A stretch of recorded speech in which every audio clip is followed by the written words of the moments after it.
ತಾಲೂಕು ಕಾರ್ಯನಿರತರ ಪತ್ರಕರ್ತರ ಸಂಘ ಹಾಗೂ ವಿವಿಧ ಪ್ರಗತಿಪರ ಸಂಘಟನೆಗಳ ಆಶ್ರಯದಲ್ಲಿ ಗಾನಕೋಗಿಲೆ ಡಾಕ್ಟರ್ ಎಸ್ ಜಾನಕಿ ಅಮ್ಮನವರ ನುಡಿ ನಮನ ಕಾರ್ಯಕ್ರಮವು ಅವರ ಗೀತೆಗಳನ್ನು ಹಾಡುವ ಮೂಲಕ ಗೌರವ ಸಮರ್ಪಣೆಯನ್ನ ಪಟ್ಟಣದ ಕೆಎನ್ಬಿ ಕನ್ವೆನ್ಷನ್ ಹಾಲ್ನಲ್ಲಿ ನಡೆಸಲಾಯಿತು.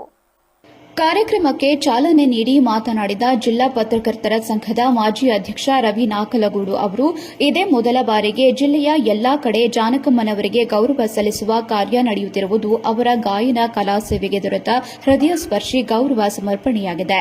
ಭಾರತೀಯ ಚಿತ್ರರಂಗದ ಇತಿಹಾಸದಲ್ಲಿ ಎಲ್ಲಾ ಭಾಷೆಗಳಲ್ಲಿಯೂ ಹಾಡುಗಳನ್ನು ಹಾಡುವ ಮೂಲಕ ಮನೆ ಮಾತಾಗಿದ್ದ ಜಾನಕಮ್ಮನವರು ನಮ್ಮ ಭಾಷೆ ನೆಲ ಜಲದಲ್ಲಿ ಅಂತಿಮಯಾನ ಮುಗಿಸಿರುವುದು ಕನ್ನಡಿಗರಿಗೆ ಸಿಕ್ಕ ದೊಡ್ಡ ಗೌರವ ಸಮರ್ಪಣೆಯಾಗಿದೆ. ಅವರ ದೇಹ ಮಣ್ಣನ್ನ ಸೇರಿರಬಹುದು, ಆದರೆ ಅವರ ಹಾಡುಗಳು ಎಷ್ಟೇ ವರ್ಷಗಳು ಕಳೆದರೂ ನಿತ್ಯವೂ ನಮಗೆ ಜೀವಂತಿಕೆಯಾಗಿಸುತ್ತವೆ.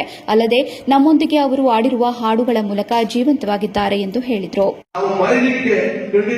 ಸಾಧ್ಯವಿಲ್ಲ ಅಂತ ಒಂದು ಅಮ್ಮನವರ ಈ ಒಂದು ನುಡಿನಮನ ಕಾರ್ಯಕ್ರಮ ಇಡೀ ಜಿಲ್ಲೆಯಲ್ಲಿ ಅತಿ ಯಶಸ್ವಿಯಾಗಿ ಅರ್ಥಪೂರ್ಣವಾಗಿ ಮಾಡಿದ್ದೀರಿ ಅಂದ್ರೆ ನಿಮ್ಗೆಲ್ಲರೂ ಕೂಡ ಒಂದು ಜೋರು ಚಪ್ಪಾಳೆ ಮೂಲಕ ನೀವೇ ಈ ಅಮ್ಮನಿಗೆ ಧನ್ಯವಾದವನ್ನು ಸಲ್ಲಿಸಬೇಕಾಗ್ತದೆ ಅಂತ ಹೇಳ್ತಾ, ಇವರು ಕನ್ನಡ ನಾಡಿನಲ್ಲಿ ಹುಟ್ಟದಿದ್ದರೂ ಕೂಡ ಕನ್ನಡ ನಾಡಿಗೆ ತಮ್ಮನ್ನ ಅವರು ಸಮರ್ಪಣೆಯನ್ನ ಮಾಡಿಕೊಳ್ಳುವ ಮೂಲಕ ಮೈಸೂರಿನಲ್ಲೇ ನಾನು ಇರಬೇಕು, ಮೈಸೂರಿನಲ್ಲಿ ನನ್ನ ಅಂತ್ಯದ ದಿನಗಳನ್ನು ಕಳೆಯಬೇಕು, ನನ್ನ ಅಂತ್ಯದ ಸಂದರ್ಭದಲ್ಲಿ ಅಂತ್ಯ ಸಂಸ್ಕಾರವೂ ಕೂಡ ಮೈಸೂರಿನಲ್ಲಿ ಆಗಬೇಕು ಅಂತೇಳಿ ಅವರು ಆಸೆ ಪಟ್ಟಿದ್ದು. ಯಾಕಪ್ಪ ಅಂದ್ರೆ ಸಾಂಸ್ಕೃತಿಕ ನಗರಿ ನಮ್ಮ ಭಾರತ ದೇಶದಲ್ಲಿ ನಾವಿದ್ರೆ ಅದು.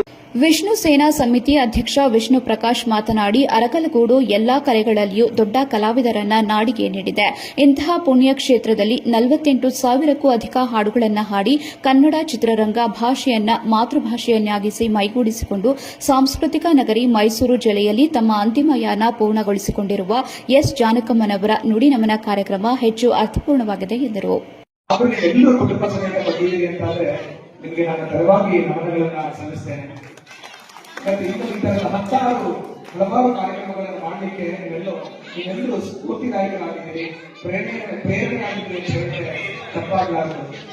ಜಾನಕಿಯಮ್ಮ ಅವರಿಗೆ ಹಲವಾರು ಕಾರ್ಯಕ್ರಮಗಳನ್ನ ನಮ್ಮ ಮನೆ ಅಧ್ಯಕ್ಷರು, ಕಾರ್ಯನಿರತ ಪತ್ರಕರ್ತರ ಸಂಘದ ಅಧ್ಯಕ್ಷರು, ಶಿವರವರು ಹಾಗೂ ಪದಾಧಿಕಾರಿಗಳು, ಹಿರಿಯರಾದ ವಿಜಯಕುಮಾರ್ ಸರ್ ಅವರು ಹಾಗೂ ಮತ್ತೊಬ್ಬರು ಹಿರಿಯರಾದ ವಿರೂಪಾಕ್ಷ ಸರ್ ಅವರ ನೇತೃತ್ವದಲ್ಲಿ ಹಾಗೂ ಹಲವಾರು ಸಂಘಗಳ ಅಧ್ಯಕ್ಷರು ಮತ್ತು ಪದಾಧಿಕಾರಿಗಳ ನೇತೃತ್ವದಲ್ಲಿ ವೀರ ಯೋಧ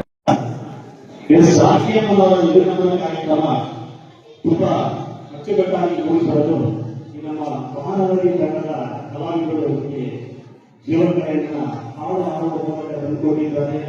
ಅವರ ಒಂದು ಗಾಯನವನ್ನ ಇಲ್ಲಿ ನೆರೆದು ಎಲ್ಲ ಸಭಿಕರು ಆಹ್ವಾನಿಸಿ ಈ ಒಂದು ನುಡಿನಮನ ಕಾರ್ಯಕ್ರಮಕ್ಕೆ ಪ್ರೋತ್ಸಾಹ ನೀಡಬೇಕಂತ ನಮ್ಮಲ್ಲಿ ವಿನಂತಿ ಮಾಡಿಕೊಳ್ತೇವೆ. ಈ ಒಂದು ಕಾರ್ಯಕ್ರಮದ ಆಯೋಜನೆ ಎಸ್ ಜಾನಕಿ ಅಮ್ಮನವರ ಒಂದು ಹಾಡುಗಳನ್ನು ನಮ್ಮೆಲ್ಲರ ಮುಂದೆ ಪ್ರಸ್ತುತಪಡಿಸಿ ಅವರಿಗೆ ಗೌರವ. ಕಾರ್ಯಕ್ರಮದ ನೇತೃತ್ವವನ್ನು ಪತ್ರಕರ್ತರ ಸಂಘದ ಅಧ್ಯಕ್ಷ ಪಿ ಶಿವಕುಮಾರ್, ಜಿಲ್ಲಾ ಪತ್ರಕರ್ತರ ಸಂಘದ ನಿರ್ದೇಶಕ ಪಿಬಿ ವಿರೂಪಾಕ್ಷರವರು ವಹಿಸಿದ್ರು. ಕಾರ್ಯಕ್ರಮದಲ್ಲಿ ಜಯದೇವ ಹೃದ್ರೋಗ ಆಸ್ಪತ್ರೆ ವೈದ್ಯ ಡಾ ಮೋಹನ್, ಹಿರಿಯ ಪತ್ರಕರ್ತ ಟಿ ವಿಜಯಕುಮಾರ್, ವಿವಿಧ ಸಂಘಟನೆಗಳ ಮುಖಂಡರಾದ ಎನ್ ರವಿಕುಮಾರ್, ಎಚ್ಪಿ ಕೃಷ್ಣ, ಕಿರಣ್ ಕುಮಾರ್ ಇನ್ನೂ ಹಲವರು ಹಾಜರಿದ್ದರು.